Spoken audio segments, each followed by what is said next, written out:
Cambridge IGCSE Physics, Paper 6, October-November 2014. Number 1. The IGCSE class is investigating the reflection of light by a plane mirror. Figure 1.1 shows a student's ray trace sheet.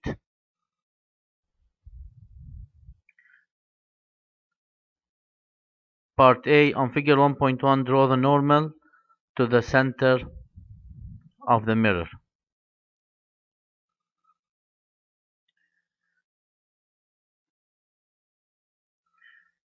The length of the mirror is around 62 millimeters. So the midpoint will be almost at this point.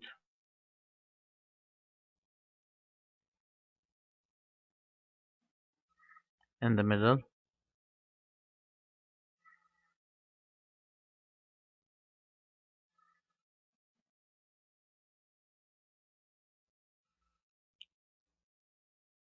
Now we draw a perpendicular at this point to the surface of the mirror.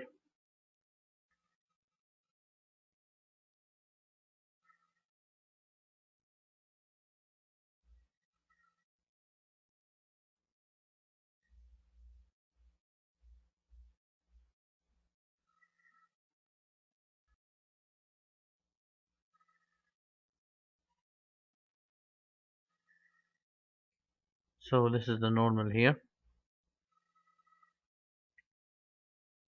On figure 1.1, draw the incident ray at 30 degrees to the normal at the left of the normal. So at the left of the normal, we have to measure an angle of 30 degrees.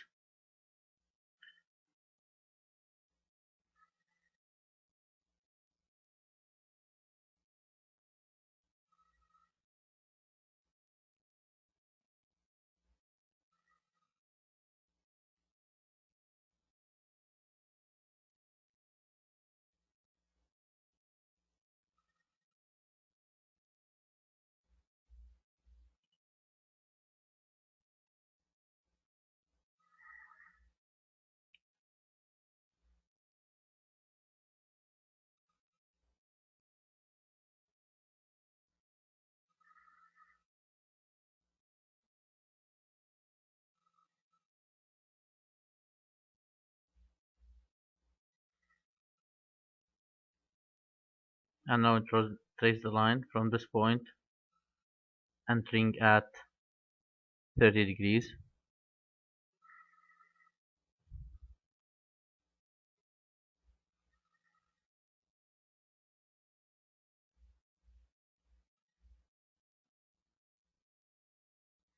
And now trace the line coming from this point, entering, hitting the mirror at an angle of 30 degrees. This is the incident angle. And this is the incident ray. Figure 1.2 shows a diagram of a ray box. We have a lamp and there's a hole in the wall inside the box. Figure 1.1. On figure 1.1, draw the ray box in a suitable position to produce the incident ray that you have drawn. We know that light propagates in straight lines, so the light ray goes in a straight line, entering the openings. So in order to get a light ray in this direction, the ray box should be oblique, perpendicular, with this side perpendicular to the direction of the ray. So the ray should be drawn this way. This is the second hole.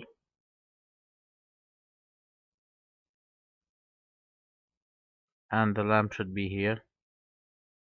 sending the light in this direction.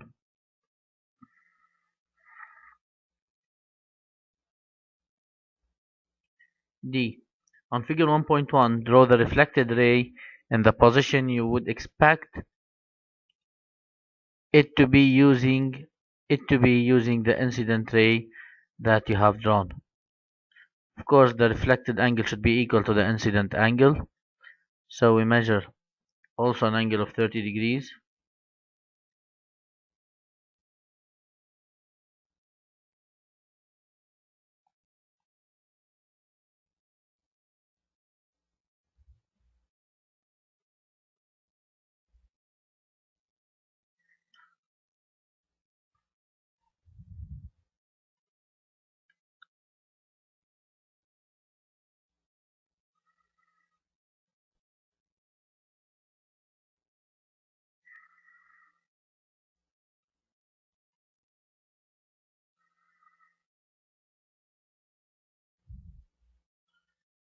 And so this will be the reflected ray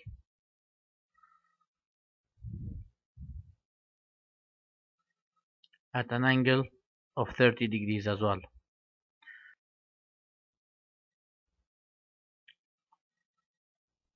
Part E. State 2 precautions that you could take in this experiment to obtain reliable results.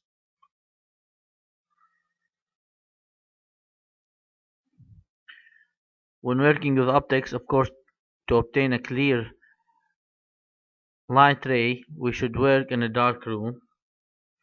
So we can say darkened room.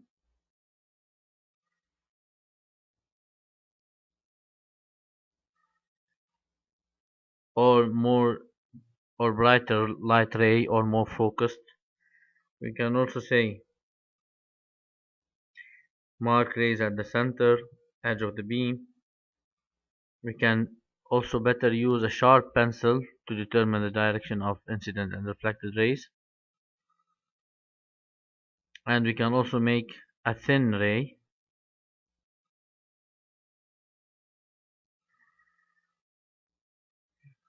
And of course, we have to make perpendicular view to protractor to avoid parallax error while measuring the angles.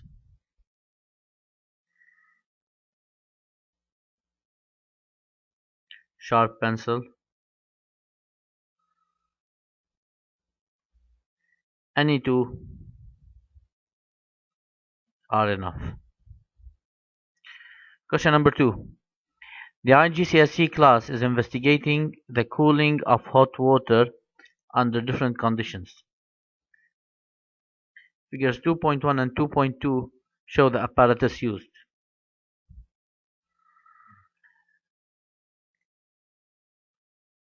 In both figures, there is a thermometer fixed in the container of water, but the difference is that in figure 2.2, there is insulation around the water container. Part A. Record room temperature theta R as shown in the thermometer in figure 2.3. It's 1 dash after the 20 degrees Celsius, so it's around 21 degrees Celsius. B. A student pours hot water into the uninsulated beaker, shown in figure 2.1, until it's about 2/3 full. She measures the temperature and immediately starts a stop clock. She records the temperature every 30 seconds.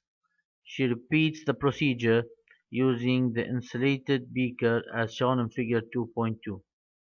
The readings are shown in table 2.1. This is the time variation of temperature with and without insulation. Complete the column headings of the table. Of course, time is measured in second, and theta, temperature in degrees Celsius, which is shown on the thermometer. C. State whether the cotton wool insulation increases, decreases, or has no significant effect on the rate of cooling of the water compared with the rate of cooling with no insulation. Justify your answer by reference to the result. We we get back to the table, compare the rates with and without insulation, we'll see that the values are almost the same, starting with almost the same temperature and falling to the same temperature after 150 seconds. So we say that it has no significant effect, since the rate is almost the same within the limits of accuracy. D. The student suggests that a significant cause of the loss of the thermal energy from the beakers is evaporation. Suggest how you would reduce the evaporation of this experiment. Of course, you have to put a lid on the top to keep the water vapor inside. So lid or cover. And another solution may be smaller cross-sectional area. Since evaporation happens at the surface, so when we make the area smaller, so evaporation will happen on a smaller area, and so smaller quantity will evaporate. E. Suggest one condition that should not be changed when this experiment is repeated. First thing we think about is room temperature, temperature of the surrounding, which affects the rate of change of temperature. The starting temperature of initial temperature of water is also important. The volume of water should be the same, and same insulation should be applied. Any two of these four. Question number 3. The RGCSE class is investigating the resistance of a wire. The circuit used is shown in figure 3.1. Part A. A student measures the potential difference V across the different lengths L of the wire AB and the current I in the wire. The wire AB is 1 meter long. The readings are shown in figure 3.1. Calculate the resistance R of the length L of the wire AB using the equation R is equal to V over I. Record the values of R in the table. So every time we divide this value of V by the corresponding value of I to get R. So the first value will be divide 0.3 over 0.73 is equal to 0.49. Second value 0.99, 1.51 and 1.99, and finally 2.5 ohms.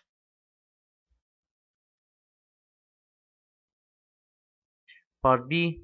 Plot the graph of R on the y-axis against L on the x-axis. Show both axes at the origin 0, 0.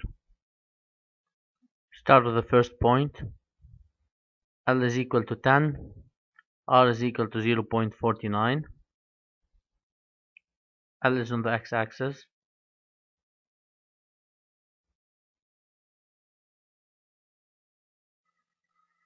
And R on the y-axis.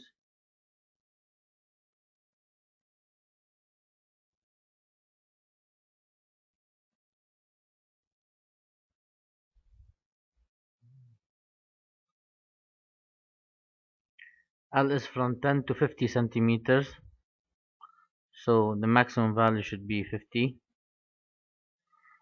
Here we have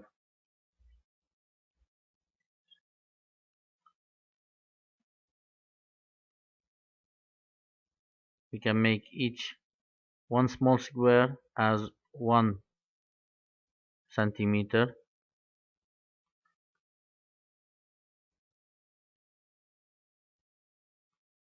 So first 10 are 10 centimeters.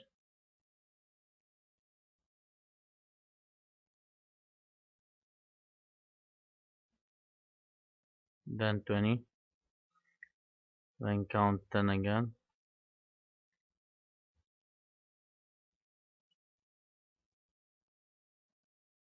30,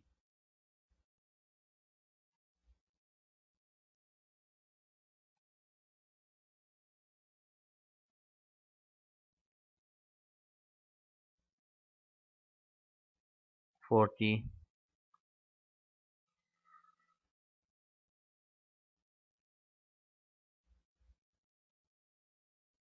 and 50, and so this will be 60.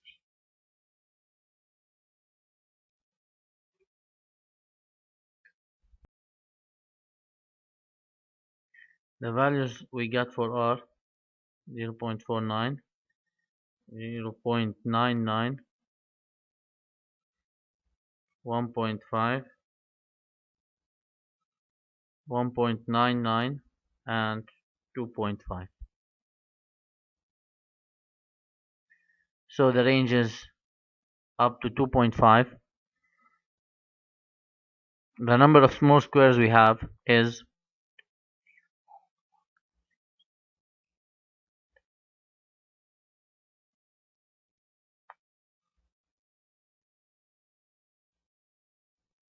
60 small squares. So if we make this 0.5, means each one small square is 0.05 ohms. So 1, 1.5, 2, 2.5, and 3. We draw some lines to make it clearer.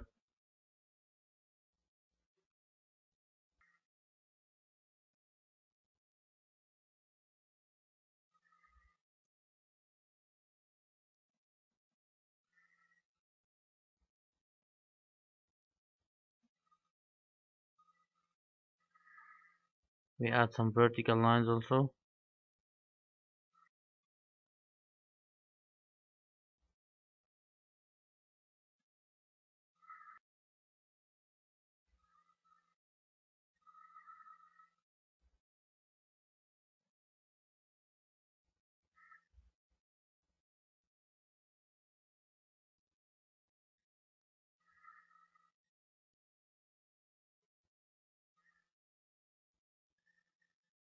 Now at 10, it's 0.49, so almost 0.5.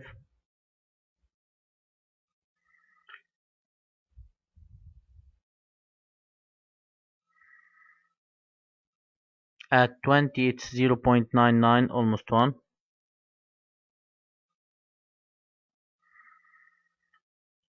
At 30, it's 1.5 exactly.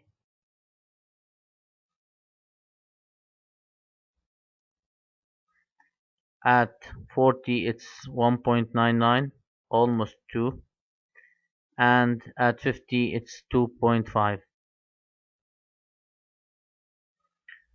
So we join the points now to form a straight line, or the best fit line.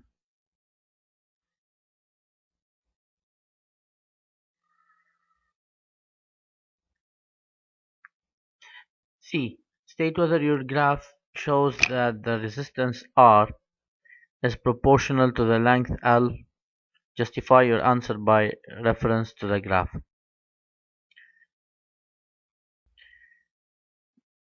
Proportional means that the equation should give a straight line which is passing through the origin.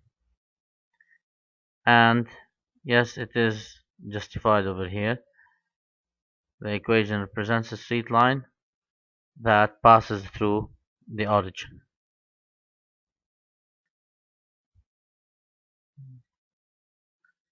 Straight line passing through the origin. And we can say that the ratio between them is constant, as L is doubled, R is also doubled.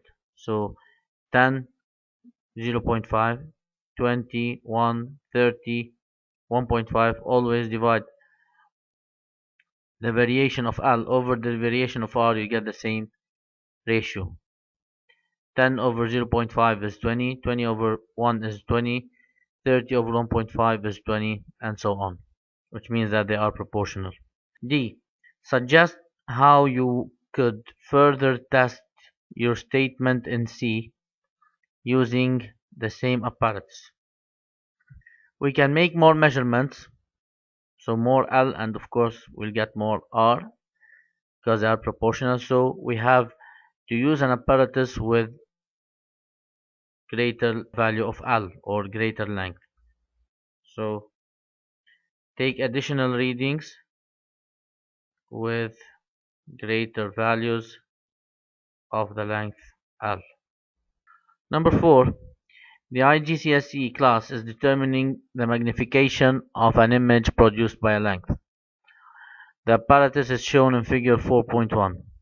I have an illuminated object, which is source of light or lamp with an opening, lens at a distance, lens in the middle, and the screen where the distance between the lens and the illuminated object is U, and the distance between the lens and the screen is V. Part A 1. On figure 4.1, measure and record in millimeters the distance U from the illuminated object to the center of the lens.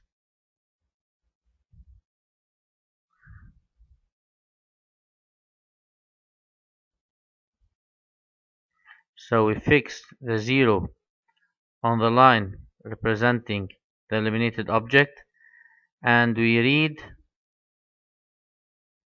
the value above the center of the lens, above this line which is representing the center of the lens. You should get the value U is equal 20 millimeters. Actually, the answer here is a bit different. It's 19, maybe because of zooming the figure and it's not in the original size, but I'm just teaching you how to fix your ruler to get the exact measure. So you just need to fix your 0 here and read on this line how many centimeters, and this will be the distance U. So this figure is not on the original size, it's not zoomed 100%. On figure 4.1, measure and record in millimeters the distance V from the center of the lens to the screen. So now we fix the 0. Fix the 0 on the line containing the center of the lens, and read the value on this line containing the screen. It should be in the figure, it's 55 millimeters,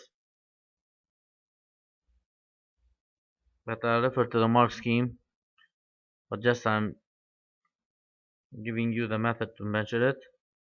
It should be V equal 58 according to mark scheme. These two values are according to mark scheme. Now calculate the ratio V over U, which is 58 millimeters divided by 20 millimeters, and the answer will be 2.9.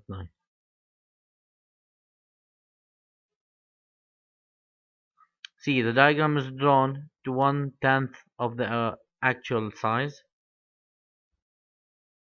Calculate the actual distance U from the illuminated object to the center of the lens, which is 10 times of this value. So 20 multiplied by 10, you get 200 millimeters or 20 centimeters, and V will be 58 multiplied by 10, because this is 1/10 of the actual size, which is 1 over 10. So it was divided by 10 to get these values, so they were these values. After reducing 10 times, or taken to 1/10 of the actual size, which is these, we'll get these two values. Part D, the student measures the height h from the top to bottom of the image of the screen, which is this, and he got a value of h is equal to 4.5 centimeters. Part 1, on figure 4.2, measure the height h of the illuminated object. We use a triangular ruler to make the perpendicular line, which is the height, and we get a value equal to 1.4 centimeters according to this figure. So we draw a perpendicular and we measure from 0 till the top. According to Mark's scheme is 1.5 centimeters, and the ratio h over x is equal to 4.5. So 4.5 divided by 1.5, which is equal to 3. The magnification m, part E, the magnification m of the image is given by the equation m is equal to h divided by x. The student suggests that the ratio v over u also gives the magnification m. State whether the results support this suggestion and justify your answer by reference to the results. H over x is equal to 3. We found the ratio v over u in part B and we got 2.9, which is almost equal to 3. So the answer is yes. They are equal within the limits of accuracy. So justified within the limits of experimental accuracy. State the precautions that you can take in this experiment to obtain reliable results. We have many methods. As we always use in optics, we can say use a darkened room.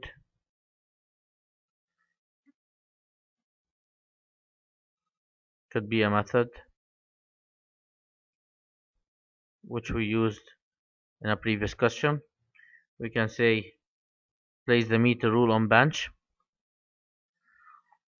We can say repeat and average. Any two reasonable answers are acceptable.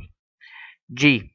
The image on the screen in this experiment is magnified and dimmer than the object.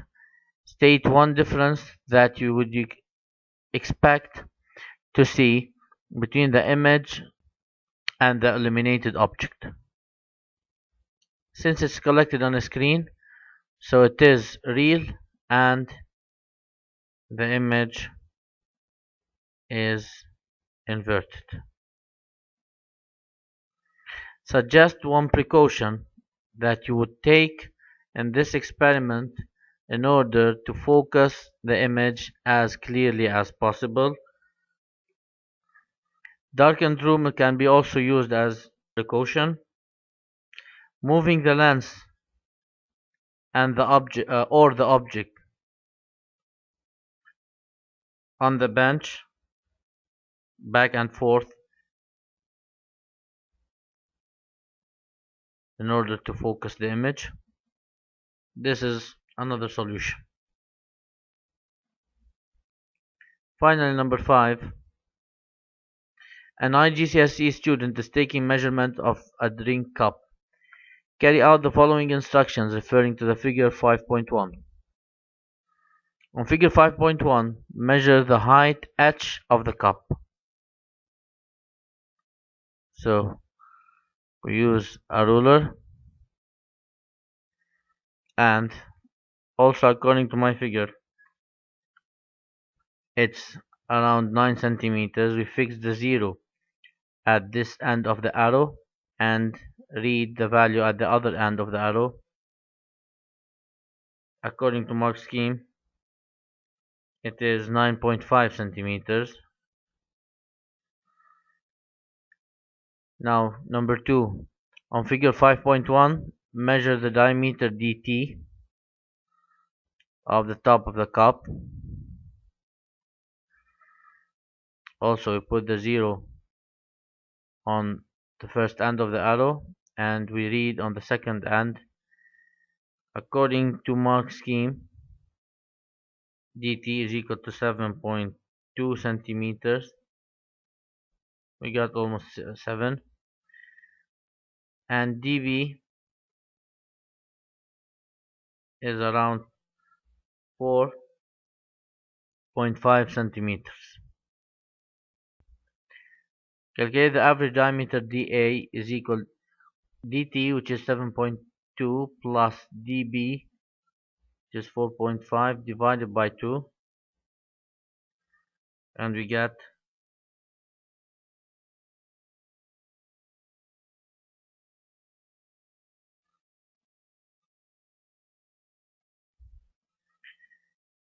calculate the approximate value of the volume of the cup using the equation V is equal pi multiplied by dA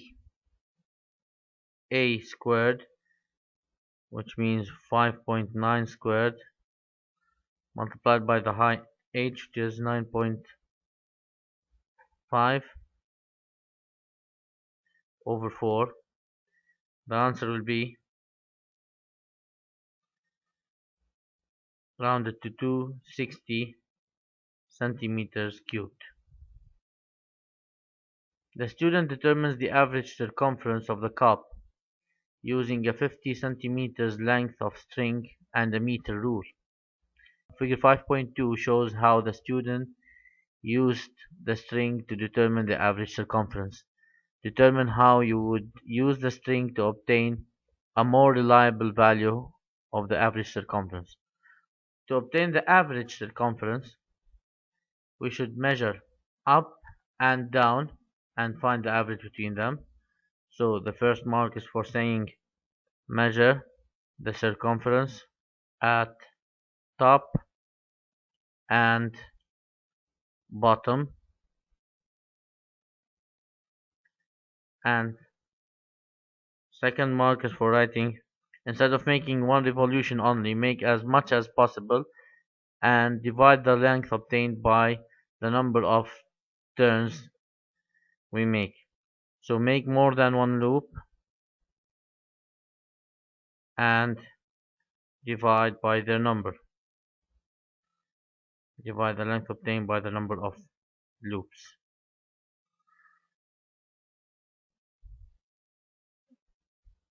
Part C. The student fills a measuring cylinder to the 500 centimeters cube mark. He pours water from the measuring cylinder into the cup until the cup is full. Figure 5.3 shows the water remaining, so he starts with 500 centimeters cubed until reaching this value. Record the volume of water VR remaining. Of course, we should measure from the lower end or lower part of the meniscus. Each dash over here represents 10, so this is 110, 220, 225 centimeters cubed. 2. Calculate the volume VW of the water in the cup. It's 500, the initial volume, minus the remaining one, which is equal to 275 centimeters cubed. On figure 5.3, show clearly the line of sight required to take for reading the volume VR, which was 225 centimeter cubed. Already we drew the line, just I need to extend it, and we make it a bit thinner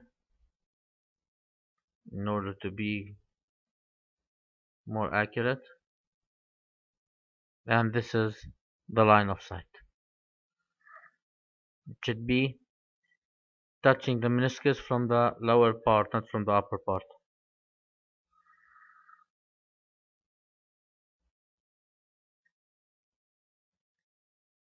It should also be at right angle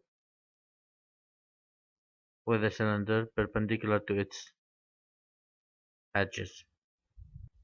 Thank you.